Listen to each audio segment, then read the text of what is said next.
Hoy desde Sitges en Scifiworld os traemos un capítulo especial de Bryan Singer, director conocido entre otras películas como Sospechosos Habituales, X-Men o Superman. Y vamos a ver la entrega del premio honorífico especial que se le ha entregado aquí, en Sitges, como siempre. Espero que os guste porque yo lo he disfrutado mucho, tanto como sus ojos. Hi, my name is Bryan Singer and I want to say hi to the readers of Scifiworld.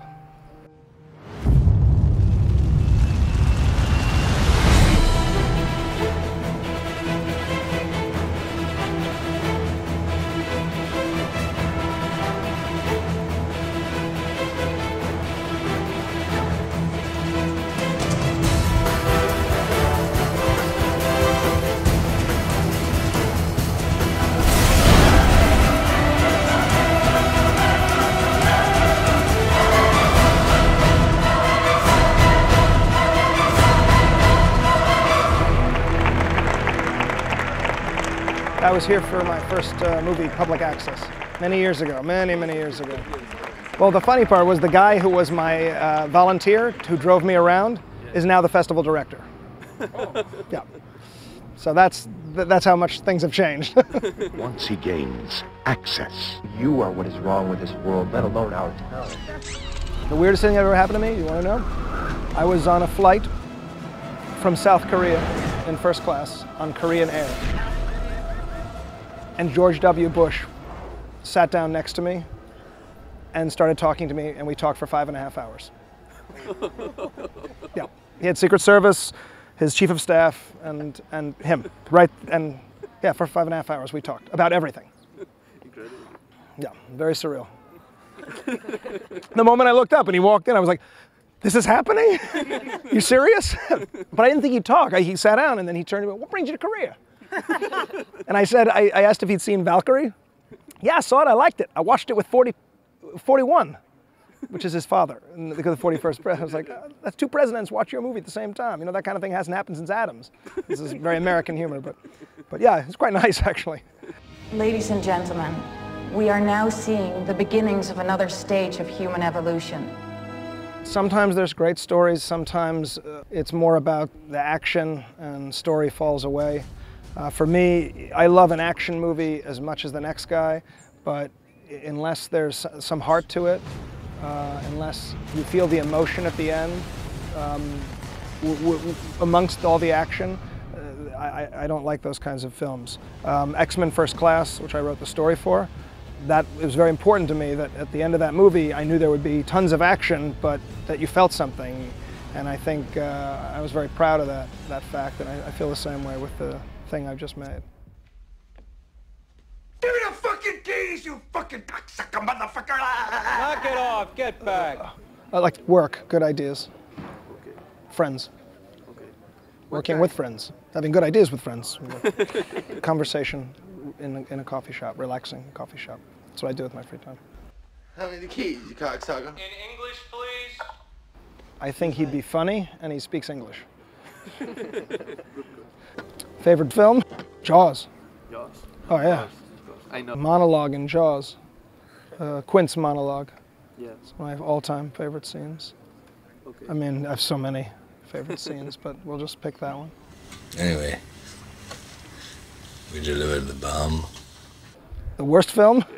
I have to make sure that they're not my friends who did it. I have to be careful.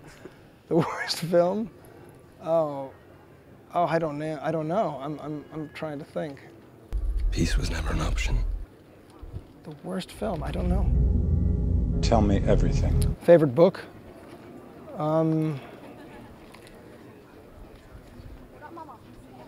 Rise and Fall of the Third Reich. I wanted to know everything. That was how he put it, yes. Everything. Star Wars or destacado? Whoa. Original Star Wars? Yeah.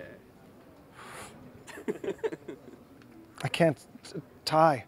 Big tie. Original Star Wars, original Star Trek are a tie because Star Wars is one of the greatest mythologies, but Spock is the greatest character ever created for science fiction.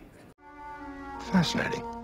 I tend to not choose genres. I tend to go by themes.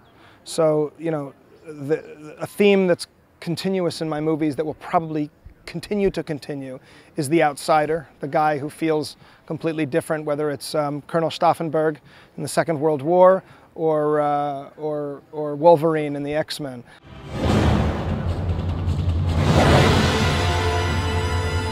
You know, those characters intrigue me, so I'll probably always make films with characters like that in them.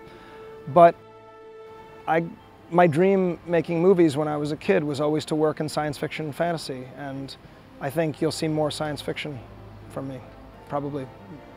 And maybe horror. If I find a good horror film. I love a good horror film, and there's not many good horror films. Well, for some people it's Let the Right One In. I think it's the greatest vampire movie of all time. But for audiences, but that's a contemporary movie, Jack Clayton's The Innocents. If you're making a $100 million horror film, I hope there's a lot of visual effects in it, because the one thing that's fun about horror films is you can make them cheap, and it's all about mood and tone and suspense. Suspense is cheap. So if you're making a $100 million horror film, you either it better take place in space or on some other planet, or it better star Brad Pitt, Johnny Depp, Leonardo DiCaprio, and Will Smith. I want to make a space-based science fiction movie, which is why I've made a deal with Universal to do an adaptation, a feature adaptation of Battlestar Galactica, which is a show that I sold to Universal, NBC Universal, many years ago. Yeah. Jack the Giant Killer. It's very much a fairy tale. It's a combination of the 1700s story of Jack the Giant Killer and the 1800s story of Jack and the Beanstalk, and I kind of took these two ideas and merged them together into an original story, not a remake of the 1963 Jack the Giant Killer, although it does have the same title, but it's very much about storytelling and how stories get told over years and how they change.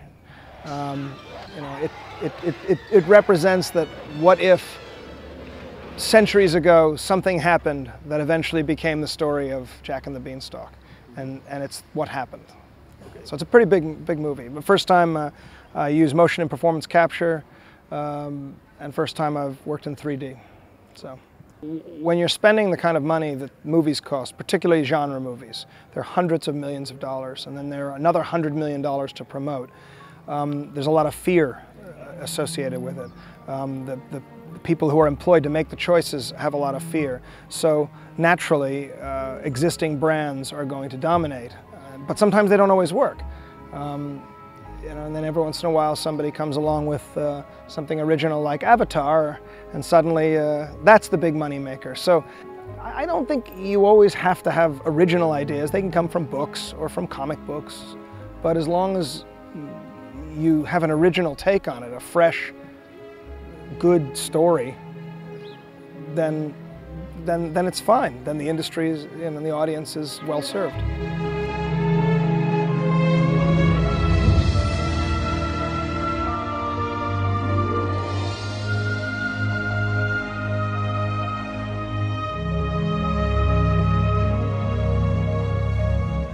Well, I believe in God, and the only thing that scares me is Kaiser Soze. Bueno, espero que os haya gustado el recorrido que hemos hecho a la trayectoria de Bryan Singer y nos vemos en el próximo programa. Yo me voy.